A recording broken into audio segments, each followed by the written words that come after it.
Welcome to the Infuse Compassion Podcast, hosted by me, Amy Quisenberry. And me, Mark Carpenter. We are on a mission to make this world a kinder place for us all by bringing healthier human connection to communities, families, and organizations of all types and sizes. Our goal is to create stronger relationships, more inspired teams, increased trust, and improved results. So let's get started with more ways to infuse compassion into our world.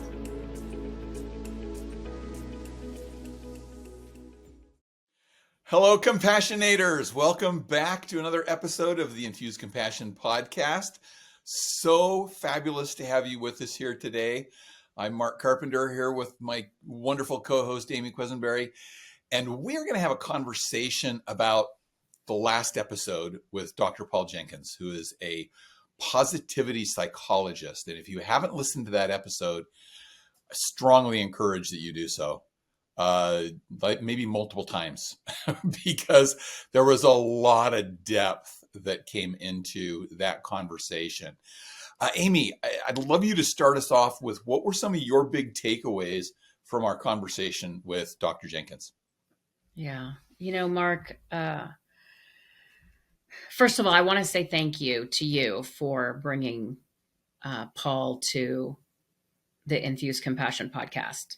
The connection is through you, and we've had so many incredible guests that have opened my mind, transformed my perspectives, and Paul is one more. And I'm going to second Mark's recommendation of inviting you to listen to this last episode, not just once, but a second time, and even get yourself in a position where you can watch it on YouTube. So not just listen, but watch, because he has a fabulous model visual that, if that's not an option, he's got a downloadable book that you can use.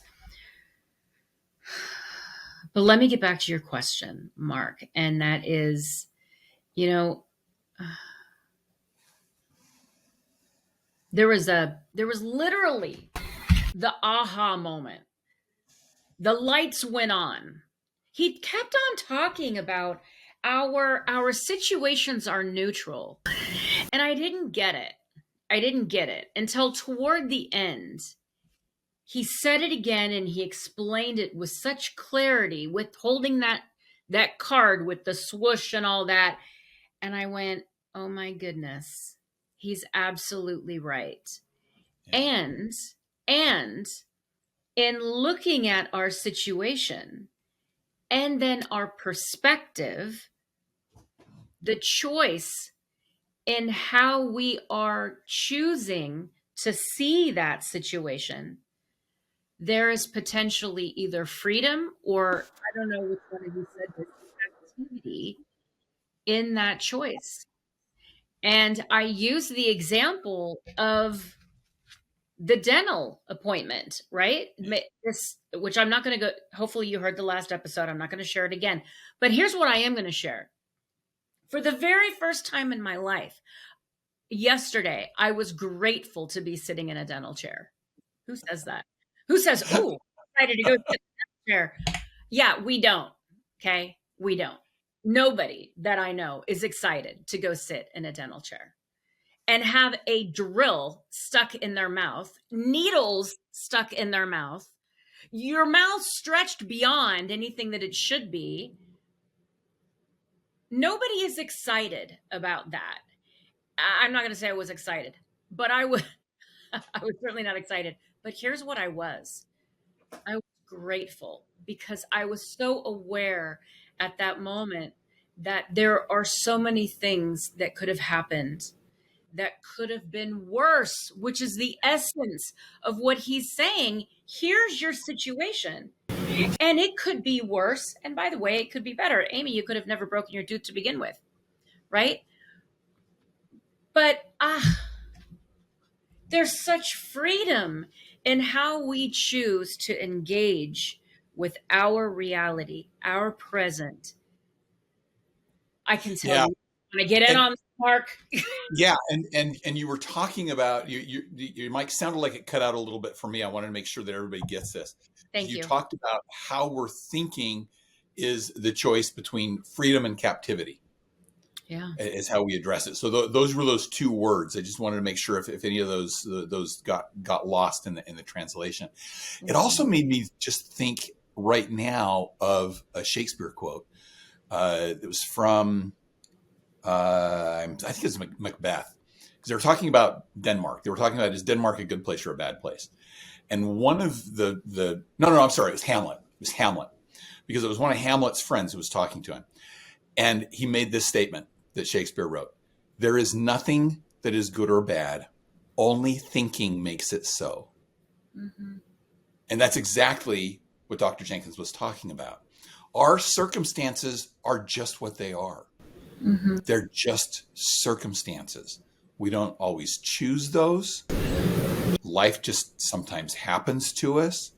How we think about it makes the difference on whether it's good or bad or indifferent. Yeah. And so I love that line. There is nothing that is good or bad, only thinking makes it so. It's so powerful. And there that your share reminds me of a gentleman that I went to high school with about 10 years after we gra- graduated. We talked, caught up, and I found out that he had moved back home and was studying to be a Jesuit priest. And I remember at the time I couldn't imagine being back home, right? I was happy in San Diego. Now I love going home, right? I love visiting my family, my friends. But at the time, my mind could not comprehend being content back at home. Okay. Yeah. And I remember talking with him about this. How do you feel after being away and coming back? And I remember him saying, very similar to what you just shared, Mark, as long as I'm okay home, here, as long as I'm okay here, everything else is content. This is significant. Where I am is completely insignificant. It doesn't matter. It's the perspective that I bring, and the perspective I bring begins with my level of contentment that I'm experiencing here at home. And for those of you that aren't watching us on YouTube, my hands are going on my chest. When I say home, I don't mean a physical home like this room that I'm in. I'm talking about you, home with you. And that's a really powerful distinction of how comfortable are we being with ourselves. Nobody else is around. The TV is off. There's no distractions. It's just me and you, baby. Me and me. Right? Yeah. That's it. And so much of that is what I think helps us to find this place of freedom in our choices of I'm content at home here with me, and I'm much these are my thoughts, my opinions, right? But I believe that when we do have this peace, it's so much easier for us to find the I'm in this neutral situation that is really crappy. I'm in pain. I'm frustrated. As Paul said, I'm bankrupt, whatever the scenario is, right? Whatever the scenario we happen to find. My crown is broken. I just wrecked my car. Whatever it is. Okay, but what's our perspective also? Yeah. Could it be worse? Could it be better? Yeah. And and that was I think a really profound statement that he made too. It can always be worse. It can always be better. It depends on what you're looking at. It's our perspective on that. It's the standard that we make of the comparison. And I loved his example of I'm 6'2". Am I tall? Well, that depends on who you're talking to. That it depends on who you're standing next to. It reminded me when he was talking about that. Years ago, I decided that I was never again going to say, I'm busy, Mm. because I am as busy as I choose to be. When I say, oh, I'm so busy, it feels like that's out of my control. The life is just coming at me and I have no control over my schedule. But when Mhm. I say, I'm as busy as I choose to be, I have full control over that. And so my standard of comparison is not what's happening to me, it's my own choices within that. And it's really interesting. Since I decided to do that, I can't tell you the number of times that people have said to me, so are you really busy these days? And I just have to respond with, I'm as busy as I choose to be. Mm. And it's interesting to see people's reaction to that, Mhm. and to just let them know, I choose how busy I'm going to be. Busy Mm. is a choice. It always has been. It always will be. And so my standard of comparison is a little bit different when I take that approach of I'm as busy as I choose to be. Yeah. Yeah.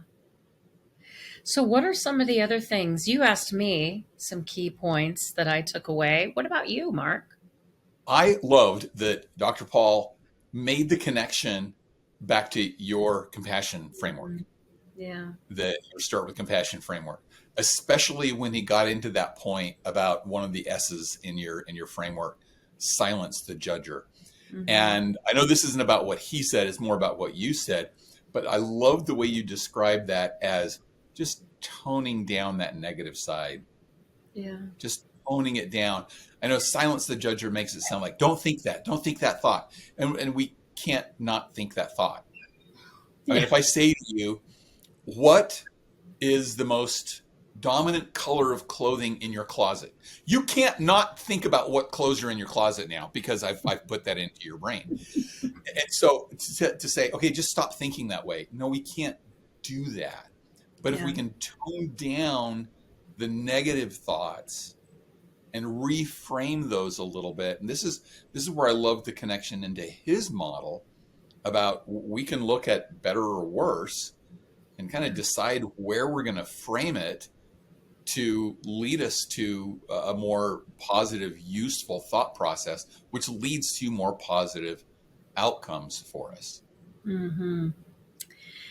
Yeah. And just to add on that, the awareness piece, you know, being aware of what we're thinking. He kept on using the reference of our shoes. Every time he said that, it was like my feet lit up. It was literally like my feet, like somebody, like you picture a bunch of kids in a classroom and the teacher says Johnny and Johnny looks up. That's literally my feet were Johnny looking up. Hey, somebody's talking about me. The awareness is so powerful. And so, what are we going to put our awareness on? That's where the energy grows, right? That's where, so where our awareness is, then we focus on that, the feet, right? Your shoes, and then all of a sudden my feet light up. Oh my gosh, because I'm thinking about it. I focused on them, then the awareness, these shoes are they're kind of tight. I didn't realize that they were actually tight because I wasn't focused on them. Well, you have a choice. I can take my shoes off. Okay. But I could have even tighter shoes than this. That would be worse, right? But better is taking the shoes off. And it's I funny love it. because I as I love it. focus on my feet, I went, yeah, I'm so lucky I have these comfortable shoes. Because that's where I was with that is like, yeah, I really, really do like these shoes that I wear because they're really, really comfortable. And that's why I wear them all the time. And so you see the framing? Yeah. It's the way we framed our experience that we're having that makes the difference. Hmm. Um, there was a great comment that he made where he said, you are always right about how you feel. You are Yep. always right about how you feel. And he said it's 100% consistent with how you're thinking. Yeah. In some other work that I do and some other courses that I teach, I tell people all the time to consider their emotions. And anytime they have a strong negative emotion, the first thing they got to look at is what's the thought process that led me there? Hmm. What story am I telling myself in my head that led me to that? In one of our earlier episodes, you were talking about being stuck in traffic, Oh, yeah. and you had the realization, wait, no, I'm not stuck in traffic. I am traffic. I I am. am part. Yeah. And so you think about the negative emotion that comes up. Oh, I'm irritated that I'm stuck in traffic. But once you were aware of that thought process of I'm stuck in traffic, traffic is doing this to me, Mhm, then you could reframe it to, I'm just part of this traffic right now. mhm, It's not that this is happening to me. I am in it. I am part of it. And the emotions change with it.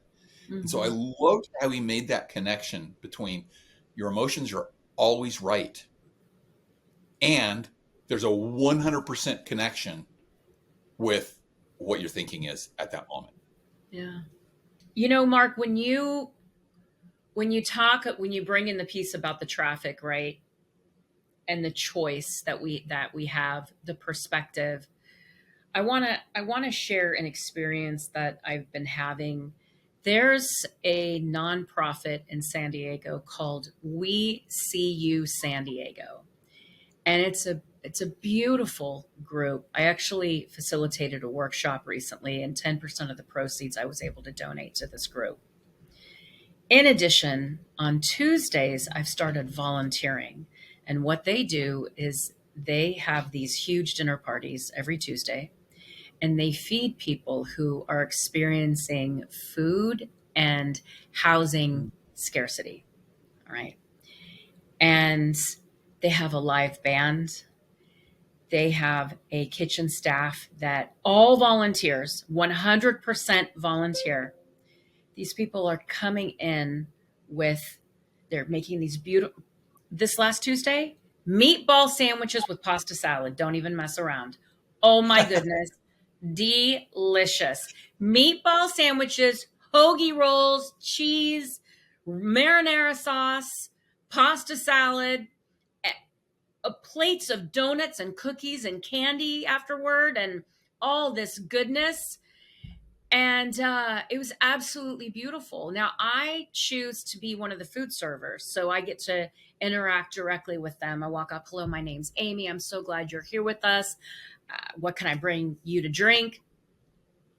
But I bring up this piece. Several of them wear these shirts that say Hope Dealer. Mm. Hope Dealer. Because not only do they invite these people in for these dinners, but there's always an invitation where they say, if you are experiencing addiction and you're ready for something else, we're here to offer you a way out. And they do a 10-month program, intensive. 95 lives they've been able to transform, and they've got about 20 more that are in the program right now that are working through it. And hope, when we believe, so I'm going to take it back to Paul. When Yeah. we believe that there is hope, when we can insert hope into wherever we are, that is such a bridge to helping us get to what's next. Right? I mean, Yeah. And I loved how Paul, I love that example that makes the connection back to what Paul was talking about. That if you can't see a future that has some positive outcomes, you're in anxiety and despair. But if you can see a future that has some positive outcomes, then you have hope and peace. mhm, And so that's what you're describing. And until those folks can get to a point where they can say, no, I can see a future that's going to be better than what I am right now or where I am right now, mhm. then they have hope. That's And they right. just need a path for that to create the hope. Um, while we're talking about other organizations, I thought about this when we were talking to Paul, and he just reminded me of it again. There's an organization here in the Salt Lake City area called the Other Side Academy, and they Mm, run a bunch of businesses. And I think, Amy, you and I have talked about this before, but they run a moving company and a thrift shop and a landscaping company and a building company. And they're staffed completely by people who came directly from prison. They are there as an alternative to a prison sentence, but they can't get in without an application. And I remember talking to one of the workers who was there, who said, I didn't get in until my third application. And the reason I got in on my third application was because that time I actually meant it. I was trying to say the right words in the first two applications. They could see right through it. But once I got to the point where I said, no, I am ready to change, and I do see hope in my future, they could see that in my application. That's where I got in. And that's where the hope comes from, is being able to see a future that's more positive. That's that positive psychology that Paul was talking about. And this is, I love that you brought this forward, Mark, because this positive, toxic positivity. I've had Yeah. people in my life who are like, I'm happy no matter what. And it's like, you know what? Sometimes the darkness comes. No, I'm not happy no matter what. Sometimes the darkness comes and I struggle, right? Sometimes I have bad days, but there's a point where I go, Amy, what are you going to do about it? Yeah. What are you going to do about it? Right? Well, And my perspective shifts. But this positive, toxic positivity, where no matter what, we're going to push through and not honor our feelings and not yeah. be like, you know what? This hurts. This is jacked up. I don't like this. I don't want this, whatever it is. Honor that and say, my feelings are 100% right. I wrote it down too, right? My feelings are 100% right. I'm totally justified. It's legitimate. It's real. I'm not going to minimize it. And at the same time, they could be worse. Yeah. Well, I'll go back to the example of your tooth. Your tooth has become the story problem of the day, and it wasn't that you thought, oh, I'm just going to get through this. I'm going to ignore the pain. It's going to be all right. No, you had the pain. It was difficult, but you also took the perspective of, I could be in a situation where I didn't have access to a dentist. Right. I could be on a road trip where I'm 200 miles away from any civilization and would have to drive to get help. There's so many different options that could have been worse for you. It doesn't take the pain away. No. In fact, Paul said that very clearly. He said, being positive doesn't take the pain of the difficult situations away, but it puts us in a hopeful situation of how we're going to deal with that and how we're going to come out the other side of it. Yeah. Yeah. Another thing that he talked about was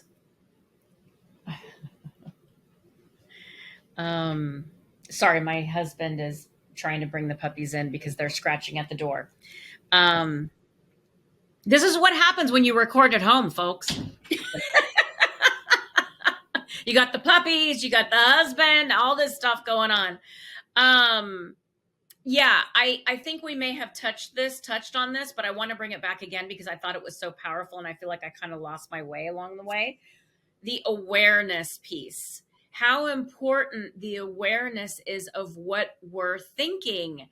And I can't, there's been, 3+ years now, I've been working my framework, right? My Start with Compassion framework. The A in compassion is awareness and acceptance, right? Being aware what we're feeling, what our situation is, and then accepting it, right? What are we going to do about it? This awareness, me working my framework on a regular basis, has really helped me to hone in on, okay, Amy, what are you thinking right now and how helpful is that to you at this moment? Amy, what's happening right here? Okay, we don't need to go in and judge necessarily, but being aware of what's happening. It is transformational, like in the moment by moment, to craft the life that you want. That awareness is central. Yeah, absolutely. And I love the word that Paul used, which was intentionality. That we have to be really intentional about making ourselves aware, or it will just drift into the background. We won't be consciously aware of those thoughts and of what's going on within us.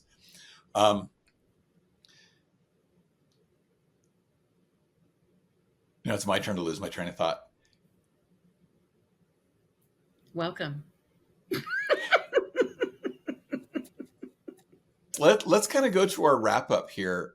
Yeah. What are kind of the final thoughts that you'd like to leave our listeners with, other than go back and listen to the episode with Dr. Paul Jenkins? Well, what are some just maybe one final thought from each of us to wrap this episode up? Yeah. Who you choose to spend your time with, how you choose to spend your time matters. And I say this with such conviction because the time that we just spent with Paul was monumental. Yeah. The gratitude that I have for him and what he's bringing into the world is beyond any words that I could share right now.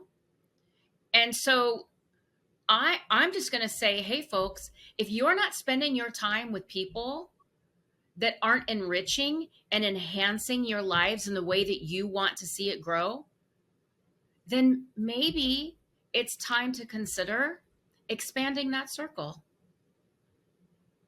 It's really interesting that was the thought that you came to, because it's very close to the one that I was coming to, which is, we talked about this a little earlier. It's what we're focused on.